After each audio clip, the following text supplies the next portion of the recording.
How do you take these same video assets and turn them into something that can generate leads, especially for specific high value keywords like commercial painting, warehouse painting, and things of that nature, and even epoxy floors and cabinets, which we all know have higher profit margins.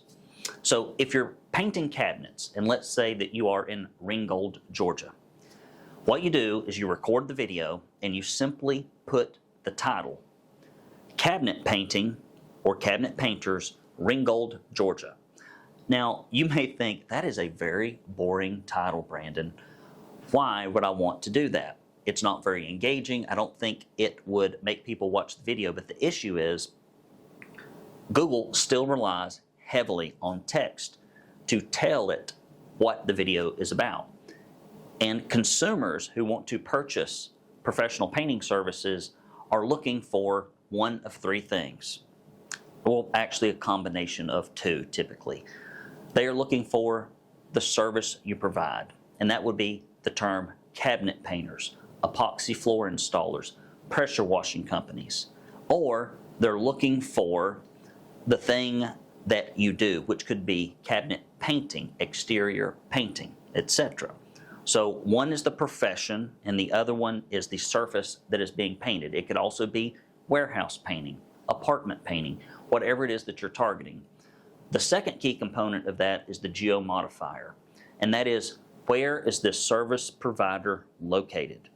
When you create a video, especially if you're in a smaller market and often even in larger ones, that specifically matches the search term that people type in, what you will find is that your competitors rarely take the time to record those videos and put them up. And so if Google or another search engine shows display and you're the only person with the naming convention and the appropriate content, it makes a big deal. As a bonus tip, put a call to action for a free estimate at the end of every video. You can verbalize it to the camera, or you can just show a screen with a QR code, with your website, with your phone number, so they can book an estimate. Finally, once you've got that named, you need to post it specifically on YouTube and then embed it into your website as a standalone article. Your website will point to the video, your video will point to the website, and you'll get a compounding effect. Further, if there's any spoken words in the video, if you are explaining, which you should, this is best, how to do it, or if you're commenting on the topic, make sure that you get it transcribed. You can do this for free. There are online video transcribers.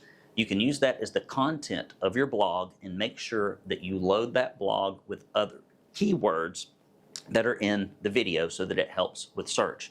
So don't just put your videos on social media when you can instead take them and use them for organic search. Now, if this is something you don't really know how to do and you're uncomfortable, contact our offices. John works for me, I think 7 years now, and he exclusively and only builds painting contractor websites only for the Painters Academy. And once you have built hundreds and hundreds of painting websites, you just get better at it. Don't go to Squarespace. Don't get your buddy at church to put this thing up. It'll never get found. Get someone that can optimize it for SEO. And if you need help with that, email me. I'll make a connection with John. Brandon@paintersacademy.com. Or if you want to schedule an appointment to talk to me or John, 423-800-0520. Until next time, make those videos work for you and secure those high-value, long-tail keywords, because it can make a difference.